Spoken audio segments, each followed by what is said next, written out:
এই সব কিছু নেপথ্যে রেখে আজকে এই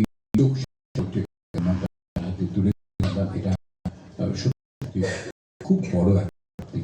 আর মানিকদার কথা শুনছিলাম, আমি এসেছি আরো একটু আগে, কিন্তু কথার মধ্যে পাশে মানে কোনো বিঘ্ন হয়, আমি একদম পেছনটাতেই বসেছিলাম। মানিকদার মতো এরকম আন্তরিক, এত নিষ্ঠাবান কোনো সাহিত্যকর্মী সত্যি সত্যি বিরল। একটা সামান্য লিটল ম্যাগাজিনকে কেন্দ্র করে তিনি প্রায় বিপ্লব ঘটিয়ে দিয়েছেন এই জগতে। যাদের কথা বলছিলেন তারা ছাড়াও অমলদা ঠিকই বলেছেন, এরকম কতজন মানুষ যে এসেছেন যাদের নাম বললেই আমাদের শ্রদ্ধায় মাথা নত হয়ে আসে। এরকম অজস্র মানুষ এখানে এবং সমৃদ্ধ করেছেন। আর তাদের সকলের কাছে এটা শুনেছি যে মানিকবাবুর তার এই সাহিত্যের প্রতি তার যে একটা দাসানুদাসের মতো, আমি সাহিত্যের একজন একনিষ্ঠ কর্মী, এই ভাবটা সকলের কাছে এত স্পষ্ট।